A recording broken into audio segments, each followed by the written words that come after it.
అమ్మాయిని తీసుకొచ్చాను. గుడ్. తోటలో చిలకను తోటలోకి తెచ్చానమాట. ఏ మిస్టర్, చిలక గిలక అంటే చిక్కుల్లో పడతా, జాగ్రత్త. రాజా నువ్వు లోపలికి వెళ్ళు. Okay boss. చిలక అంటే కోపం వచ్చుకొచ్చిందా?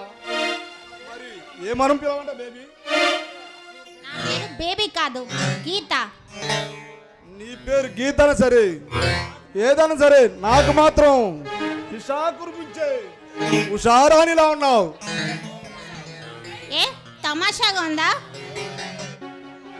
అసలు నేనెవరో తెలుసా? మంత్రి గారు అమ్మాయిని. నేను తలుచుకుంటే నీ జీవితం ఇప్పుడే నాశనం అయిపోతుంది, జాగ్రత్త.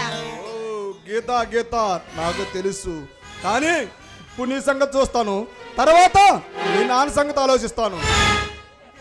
అంటే ఏం చేస్తావు? నన్ను నన్ను నన్ను చంపుతావా? మనుషులు చంపడం నీకు మీ నాన్నకు అలవాటే. మేమెవరిని చంపలేదు.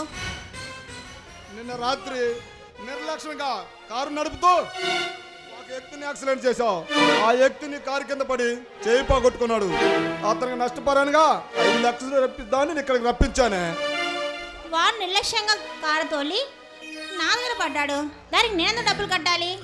కళ్ళు నెత్తికి కారు నడిపింది కాక ఇంత పొగరుగా మాట్లాడుతున్నావా? సిగ్గులేదు నీకు? ఒక ఆడపిల్లను తీసుకొచ్చి పెద్ద మగధుల్లా ఫోజు కొడుతున్నావు.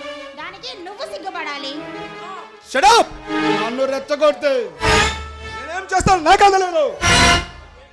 నువ్వు ఏమీ చేయలేవు, కానీ నేను తలుచుకుంటా నిన్ను కట్టకటాల వెనకలు పంపించగలను, జాగ్రత్త. నన్ను జైల్లో పెడతావా? ఇండియాలో ఏ పోలీసు అధికారికి అంత దమ్ము లేదే, కానీ నీ అందమైన కౌగులతో నన్ను కారాగారు చేసి బంధించు, అప్పుడే నీ కోరిక తీరుతుంది. అతి తెలుగు చూపించకు. అడ్డవనాలు కాల్చుకోవడానికి నేను అంగపుడే బొమ్మను కాదు. ఆ సంగతి నాకు బాగా తెలుసు, కానీ నీ అందం చూస్తుంటే నేను అమ్ముడిపోయాను సరే నిన్ను నా సొంతం చేసుకోవాలనిపిస్తుంది. నన్ను అందుకోవాలంటే నువ్వు మరో జన్మెత్తాలి. అక్కర్లేదు, ఈ జన్మలోనే నిన్ను అందుకుంటాను. నీ ఒకరికొకరిగా రుచిస్తాను. నేల మీద ఉన్న ఆఫ్టర్ మనిషి నువ్వు, ఆకాశంలో ఉన్న తార నేను. నన్ను కనుక్కోవాలంటే అంత సీన్ నీకు లేదు. నువ్వు ఆకాశంలో తారవు కాదు, నేను అందుకునే సమర్థుని కాదు.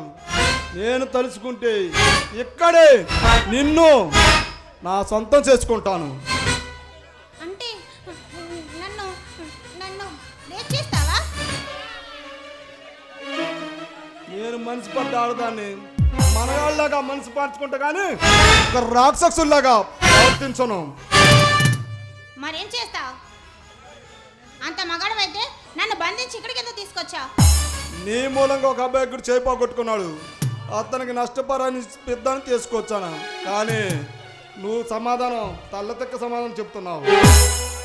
నువ్వు అడగగానే నీకు డబ్బు ఇవ్వడానికి నేనే అమాయకురాలి కాదు. ఆస్తిని, అందాన్ని, అవసరాన్ని, మూడుటిని సంగరించుకున్న రాక్షసు దేవత నువ్వు.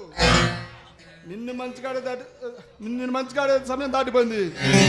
నీ దగ్గర డబ్బు ఎలా రాబట్టాలో నాకు బాగా తెలుసు. ఏం చేస్తావు?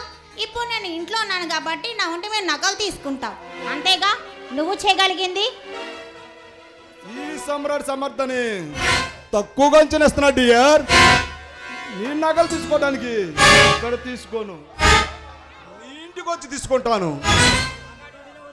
నేను మనగాడిలాగా వచ్చి నీ నగలు దోచుకుంటాను. నువ్వు కనీసం మా ఇంటి గేట్ కూడా దాటి రాలేవు. నువ్వు అలాగా అనుకుంటా ఉండు, గదిలోకే కాదు నీ మధ్యలోకి వచ్చి నగలు సొగసులు రెండింటిని దోచుకుంటాను. 100 జన్మెత్తినా సరే అది నీకు సాధ్యమే కాదు. ఈ సమ్రాట్ సాధ్యంగా అనేది ఈ ప్రపంచంలోనే ఏది లేదు. నేను పొందాలనుకుంటే అది ఆస్తి అయినా అందమైనా నాకు దక్కి తీరాలి. నువ్వు ఇంకెళ్ళవచ్చు. వెళ్ళక నీతో ఉంటానని కలలకు అంటున్నావా? Good bye. గీత, నీ అందం చూస్తుంటే నా మనసు తహతాలాడుతుంది, కానీ నిన్ను ఎలా పొందాలో నాకు అర్థం కావట్లేదు గీత, అర్థం కావట్లేదు.